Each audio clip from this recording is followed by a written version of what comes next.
திருப்பம். குமாரிக்கு ஒரே பரபரப்பாக இருந்தது.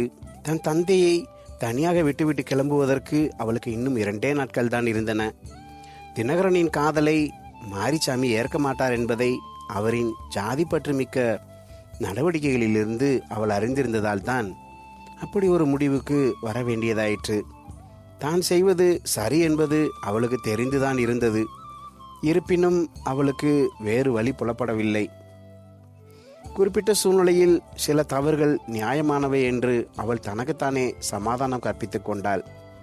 ஓடிப்போகும் தவறை அவள் செய்யாதிருப்பின் அவள் வாழ்நாள் முழுவதும் அழுதவாறும் இன்னொருவனுக்கு மனதால் துரோகம் செய்யும் தவறை செய்பவளாகவும் அலைய வர வேண்டியிருக்கும் என்பதால் இந்த தப்பை செய்வது சரிதான் என்று அவள் தனக்குள் சொல்லிக் கொண்டாள்.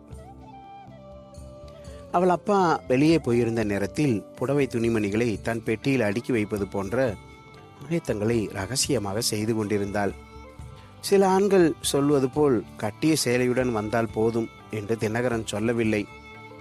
ஓடிப்போய் தங்கப்போகும் அசலூரில் தனக்கு ஒரு வேலை கிடைக்க கொஞ்ச நாள் ஆகும் என்பதாலும் தன் கையில் சொற்ப பணம் மட்டுமே இருந்ததாலும் அவள் தன் நகைகளை எடுத்து வந்தே ஆக வேண்டும் என்று சொல்லியிருந்தான்.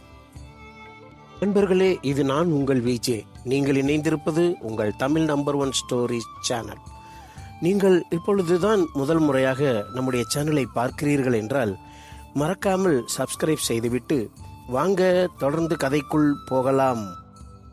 பெட்டியை சாத்திய கணத்தில் அழைப்பு மணி ஒலிக்க அவள் எழுந்து போய் கதவை திறந்தாள். பக்கத்து வீட்டு பங்கஜம்மா புன்சிரிப்புடன் நின்றிருந்தாள். வாங்கம்மா. உள்ளே வந்து உரிமையுடன் ஊஞ்சலில் உட்கார்ந்து கொண்டாள்.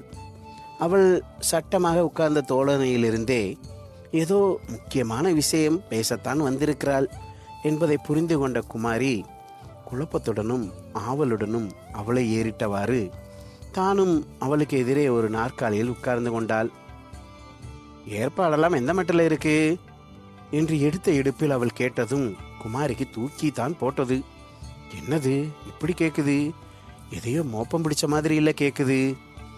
அவளது முயற்சியை மீறி அவள் முகம் வெளுத்தது. எது பத்தின ஏற்பாடுமா என்று வினவிய போது குரலின் தடுமாற்றத்தை அவளால் தவிர்க்க முடியவில்லை. என்னம்மா கேட்குற? வெக்கம்மா? எல்லாம் உன் கல்யாணத்தை பற்றி தான்மா கேட்குறேன். கொஞ்ச நாளைக்கு முந்தி ஒரு நல்ல பையனாக இருந்தால் பார்த்து சொல்லுங்கன்னு எங்கள் அண்ணன்கிட்ட உங்கள் அப்பா சொல்லிட்டு இருந்தாரு. அவரும் பார்த்துக்கிட்டு இருக்கிறதா சொன்னார். அதான் ஏதாச்சும் அமைஞ்சுதான்னு கேட்குறேன். அப்பாட என்று மனதுக்குள் சொல்லியபடி நிம்மதி பெருமூச்சு விட்ட குமாரி, ஒன்றும் அமையலிங்க, எல்லாரும் ஏகத்துக்கு வரதட்சணை கேட்குறாங்க என்றாள். வரதட்சணை கேட்குற இந்த அநாகரிகம் மேட்டுக்குடிகாரவங்கிட்ட இருந்து தான் மற்றவங்க எல்லாரும் கற்றுக்கிட்டது. இந்த காலத்தில் காதல் ஊதல்ன்றாங்க.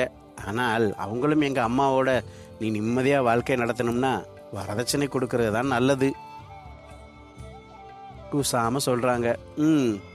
குமாரி ஒன்றும் சொல்லாதிருந்தாள். எனக்கு தெரிஞ்ச ஒரு பொண்ணுக்கு அவங்க அப்பனால காலாகாலத்தில் கல்யாணம் பண்ணி வைக்க முடியலை. அதுக்குள்ள எவனோடவோ சிநேகம் ஏற்பட்டு ஓடி போயிருச்சு. அவன் அவளோட நகைகளை எல்லாம் பறிச்சுக்கிட்டு ஒரு லாட்ஜில் அம்போன்னு விட்டுட்டு போயிட்டான். விபச்சார கேஸுன்னு போலீஸ் கொண்டு போய் விட்டுட்டாங்க. ஆனால் நல்ல வேலையா அந்த இன்ஸ்பெக்டர் நல்ல மனுஷன். அவளை என்ன ஏதுன்னு விசாரித்து தன் மனைவியோட அவளை கூட்டிட்டு வந்து அந்த பொண்ணோட வீட்டில் ஒப்படைச்சிட்டு போனார். அந்த பொண்ணை கோவிச்சுக்க கூடாதுன்னு அவளோட அப்பன்காரன்கிட்ட சொல்லி சத்தியமும் வாங்கினாரு. ஆனால் இதுக்குள்ள அது ஓடி போன விஷயம் அரசல் புரசலாக ஊருக்கு தெரிஞ்சு போச்சு. அதுக்கப்பால அந்த பொண்ணுக்கு கல்யாணமே ஆகலை. தங்களோட பழைய கதை யாருக்கும் தெரியக்கூடாதுன்றதுக்காக அவங்க வேற ஊரில் குடியேறினாங்க. அந்த பொண்ணு லாட்ஜில் அவனோட 2 நாள் இருந்துட்டதால ஒரு குத்த உணர்ச்சியில் வேற யாரையும் கட்டிக்க மாட்டேன்னுடுச்சு. அதுக்கப்பால அது புருஷனை இழந்துட்ட விதவைங்கிறதா அவளோட அப்பன்காரன் ஒரு பொய்யையும் சொல்ல வேண்டியதாச்சு. இந்த பங்கச்சம்மா எதுக்கு இதையெல்லாம் எங்கிட்ட வந்து மெனக்கட்டு சொல்லிக்கிட்டு இருக்குது? மனதில் எண்ணமிட்டாள் குமாரி. உங்க அப்பா ரொம்ப நல்ல மனுஷன் குமாரி. உங்க அம்மா செத்து போனப்ப அவருக்கு 36 வயசு, உனக்கு 4 வயசு. சில குழந்தைங்களை வளர்க்கறதுக்கு ஒரு பொம்பளை வீட்டில் வேணுமேன்னு சாக்கு சொல்லிட்டு 2ஆம் கல்யாணம் கட்டுவாங்க. ஆனால் உங்கள் அப்பா அப்படி செய்யலை.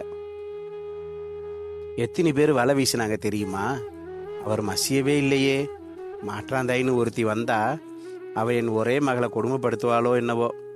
நல்ல பொம்பளைங்களும் இருக்காங்கத்தான், ஆனா என்னால் அப்படியெல்லாம் விஷப்பரிச்சை பண்ண முடியாது. என் மக தான் எனக்கு முக்கியம் அப்படின்ட்டாரே அந்த மனுஷன். பங்கஜம்மாவை ஒரு புதிய ஆர்வத்துடன் கவனித்தாள் குமாரி. மிகச் சிறு வயதிலேயே கைம்பெண்ணாகி அண்ணனின் வீட்டோடு இருக்க வந்துவிட்டவள் என்று அவளை பற்றி குமாரி அறிந்திருந்தாள். இந்த அப்பா பக்கத்து வீட்டு கைம்பெண்ணை மணந்து அவளுக்கும் வாழ்வு அளித்திருக்கலாமே என்று அவளது எண்ணம் இப்போது அர்த்தமற்று ஓடியது. என்ன யோசிக்கிற? ஒன்றும் இல்லைங்க. எனக்கு சின்ன வயசுல இருந்தே புருஷன் இல்லை, உங்க அப்பாவுக்கு பெஞ்சாதி இல்லை.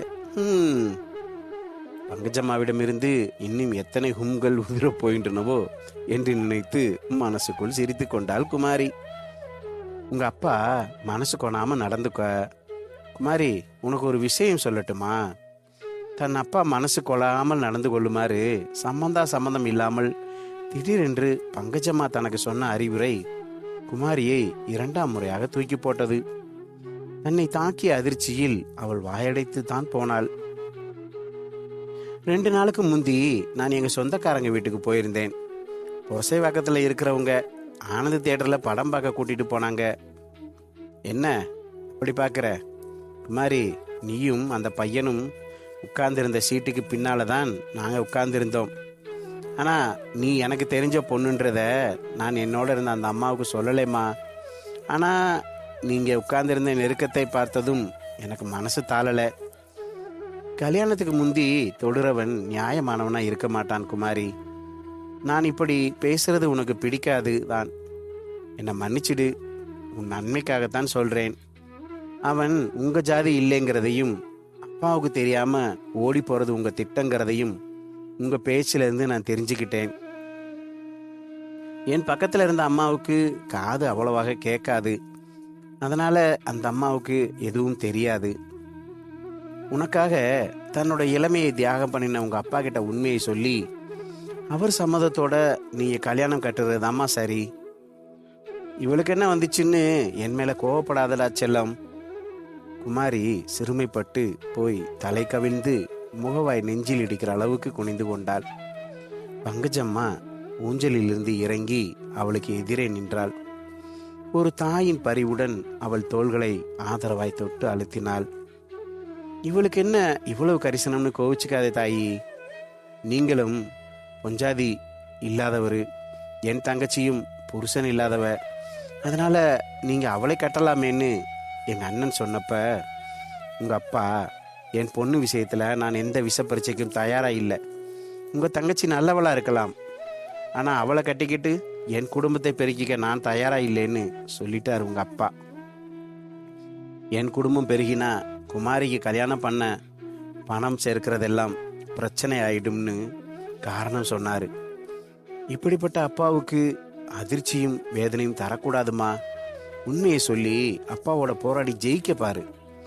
அவ்வளவு பிரியம்னா உன்னோட ஆளு காத்திருக்கட்டும். இதுக்கிடையில உங்க அப்பா உன்னை வலுக்கட்டாயமா வேற எவனுக்காச்சும் கட்டி வைக்க பார்த்தாருன்னா அப்ப நானே நீ அவனோட ஓடி போறதுக்கு உதவி பண்ணுவேன். அதுவரையில அவனும் பொறுமையா காத்துக்கிட்டு இருந்தா அவனுக்கு உண்மையில உண்மையான அது என்ன காதலா கட்டையா அது இருக்குன்னு அர்த்தம். அதுக்குள்ள அவனை பத்தி விசாரிச்சு அவன் நல்லவனான்னு கண்டுபிடிப்பேன். என்ன தாய் சொல்ற? முகத்தை பொத்திக் கொண்டு அழுதாள் குமாரி. அவளது உச்சந்தலையில் கை பதித்த பங்குச்சம்மா, என்னைக்கு ஓடி என்னைக்கு கிளம்புறதா இருக்கீங்க என்றாள். நாளைக்கு ராத்திரி அப்பா தூங்கினதுக்கு அப்புறம். 2 பேரும் எங்கே சந்திக்கிறதா திட்டம் போட்டீங்க? அவரு கொல்லைப்புறத்தில் வந்து லேசா கதவு தட்டுவாரு. நான் பின்கட்டிலேயே இருந்துட்டு பதிலுக்கு 2 வாட்டி தட்டணும். 1 வாட்டி தட்டினா எங்க அப்பா இன்னும் சரியா தூங்கலைன்னு அர்த்தம் என்று திக்கி திணறிய குமாரி கண்களை துடைத்து கொண்டாள். சரி, நீ எதுக்கும் அவனோட விலாசத்தை கொடு. அவனுக்கு போன் இருக்கா? இல்லைங்க, விலாசம் மட்டும்தான் இருக்கு, எழுதி தர்றேன். சரி, நீங்க என்ன செய்ய போறீங்க? அவரை பார்த்து பேச போறீங்களா? ஆமா. ஒரு தாளில் அவனது முகவரியை எழுதி கொடுத்தாள் குமாரி. பல ஆண்டுகளுக்கு முன் ஒரு விடுதியில் காதலுடன் தங்கி ஒரு பெண் தன்னை பால்படுத்தி கொண்டதாய் குமாரியிடம் தான் சொன்ன கதையின் நாயகி பங்கஜமாகிய தானே என்பதை வெளிப்படுத்தாமல் அறிவில்லாமல் முடிவெடுத்த குமாரியை காப்பாற்றப் போகும் நிறைவுடனும் அந்த முகவரி தாளுடனும் விடை பெற்றபடி இறங்கி போனாள் பங்கஜம்மா. நண்பர்களே, தொடர்ந்து இந்த கதையை குறித்த உங்கள் கமெண்ட்டுகளை கீழே பதிவிடுங்கள். தொடர்ந்து இது போன்ற கதைகளையும் கேட்பதற்கு நம் தமிழ் நம்பர் 1 ஸ்டோரிஸ் சேனலை சப்ஸ்கிரைப் செய்ய மறக்காதீர்கள் நண்பர்களே. வணக்கம்.